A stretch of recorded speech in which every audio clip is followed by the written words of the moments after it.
Hello and welcome to Das Nostalgia.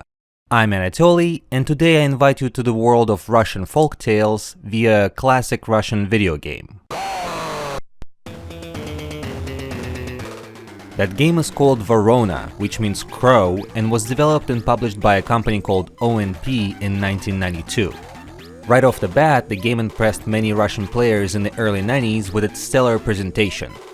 Digital music out of PC speakers sounded really clear, and the graphics were detailed and colorful. At the time, many Russian games were still using 16-color EGA graphics and basic beeps for sound effects, so this game really looked special. It stood out in the gameplay department as well, since each level was essentially its own minigame. Let's take a look at them. Level 1 is dedicated to a storytelling cat that lives in an oak tree located in a fairy tale land of Lukamoria.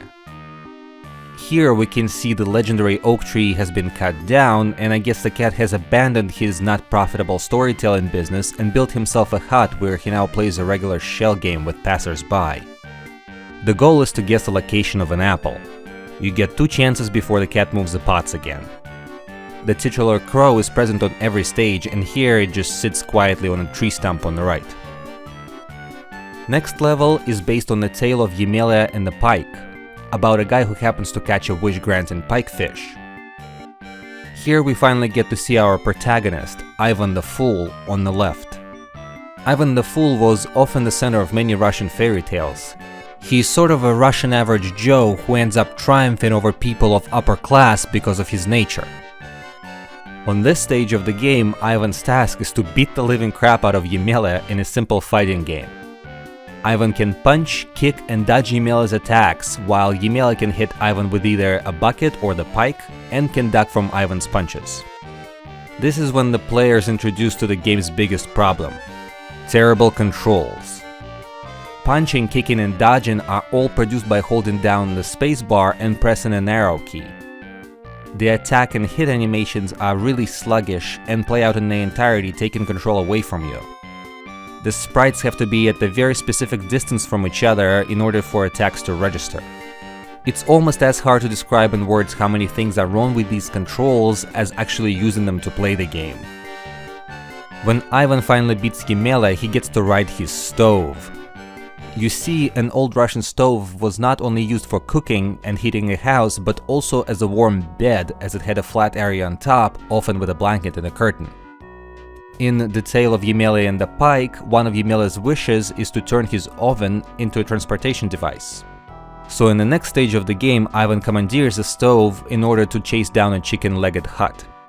The hut belongs to Baba Yaga, or Baba Yaga as most English speakers pronounce it. Baba Yaga is a supernatural being present in a lot of Slavic folklore. She is sort of an evil witch that can cast spells and fly in a wooden mortar steering with a pestle or a broom. She also lives in a hut with chicken legs. Some Western audiences might already be familiar with her because of the Soviet film Jack Frost that was featured on Mystery Science Theater 3000 and the game Quest for Glory. Anyway, in this stage you're riding down an unending road, chasing down the hut and bumping into it while avoiding rocks on the ground. Also be careful not to outrun the hut, as it can bump into you from behind, taking away more life than running over a rock does. Eventually, the hut's life meter is depleted, and then it's on to the next level. This stage is once again a fighting game. This time Ivan is armed with an oven fork, while Baba Yaga is brandishing a broom.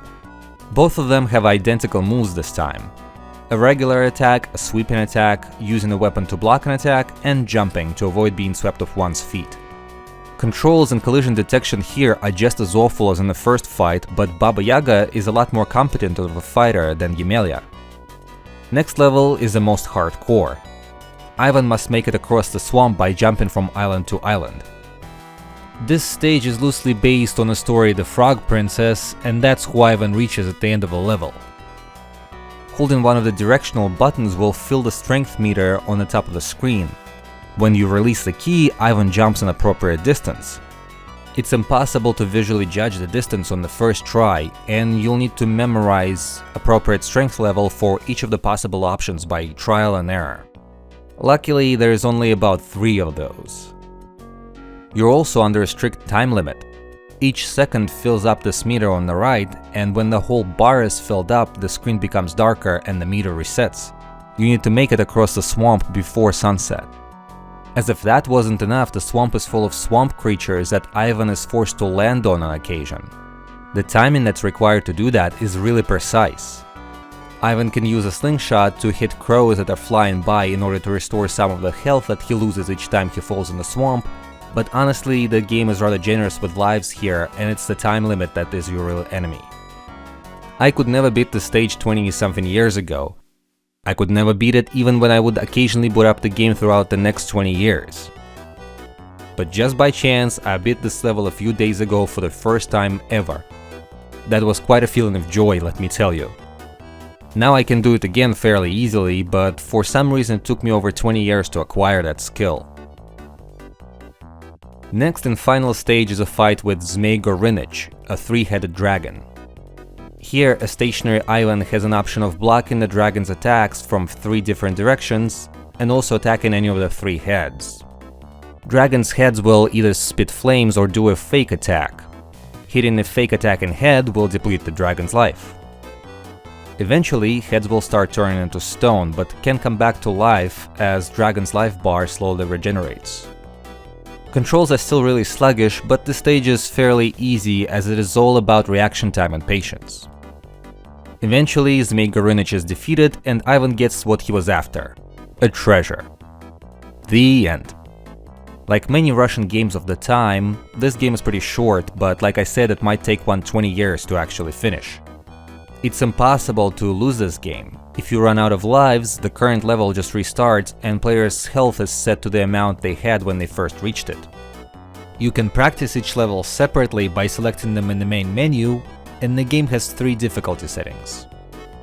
Graphically, the game really stood out amongst other Russian games of the time, but terrible controls make it a not very enjoyable experience. Another interesting thing is that for the longest time no one knew who actually made this game. The game only identified a company called ONP in Moscow. That company didn't exist by the time anyone bothered to look it up. Eventually, the game ended up on the anthology collection of games by Nikita Company, and thus we can say that N in the ONP was none other but Nikita Skripkin, the founder of Nikita. And only a couple of years ago, an unknown anthology collection of a company Mad Dog's Games surfaced, and it included an updated version of the game no one has seen before. The game now had multiple sound device support, music, which didn't always fit the game in my opinion, and a README file in English language. All Russian writing was removed, and the title screen now credited the game to Mad Dog's Games, from which we can now conclude that O in the ONP was the company's founder, Oleg Mad Dogs. Did P stand for partnership, or was there some other no less legendary Russian developer involved in this company? We currently don't know. But back to the game. Do I think it's really worth playing? Honestly, I don't know, but I think it's worth trying at least once. Both the original and the international versions are now available in the Internet Archive. Links are in the description, check them out. And this is it for this episode of Das Nostalgia. Thank you for watching, and до свидания.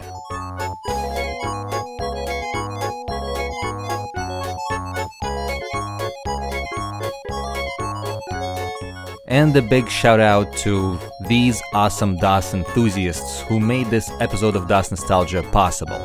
I hope you enjoyed this episode and maybe learned something about Russian folklore.